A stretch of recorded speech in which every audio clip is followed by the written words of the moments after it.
আলাইকুম সজল agro business থেকে সবাইকে স্বাগতম। আজকে আমার যে বিডার কবুতরগুলো ধরে দিছিলাম ওইগুলারে আজকে হাড়ি দিয়ে দিব বা ডিম দেওয়ার মতো সবগুলাই প্রস্তুতি নিতেছে। খুব শীঘ্রই 2-1 মধ্যে ডিম দিবে, এই কারণে ভাবলাম যে হাড়িগুলো দিয়ে দেই।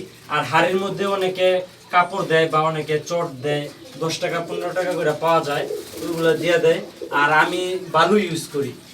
বালু ইউজ করার ফলে দেখা যাইতেছে বাচ্চা যে সময় ফুটে ওই সময় দেখা যাইতেছে একটু ময়লা করার কারণে দেখা যাইতেছে শরীরটা ভিজা যায় চট দিলে।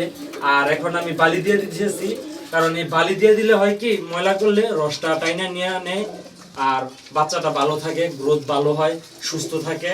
আবার এমনিতে শীতের দিন যত কবুতর টনটনা থাকবে বা ওই যেখানে বসে থাকে হাড়ির মধ্যে, বাচ্চা তত ভালো থাকবে যদি ওই জায়গাটা একটু শুকনা হয়।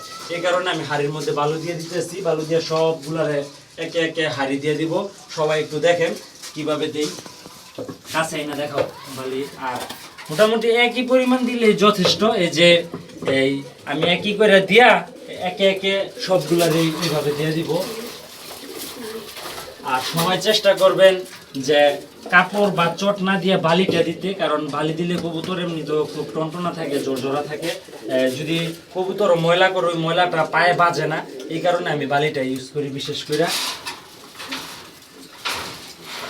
সবগুলা দিয়ে দিব একে একে।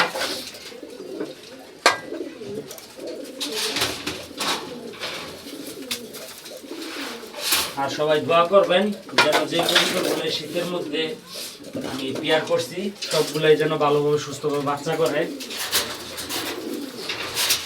আর সবাই Sajal agro business YouTube, Facebook like comment share করে দিবেন।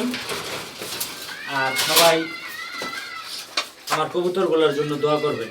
আল্লাহ হাফেজ।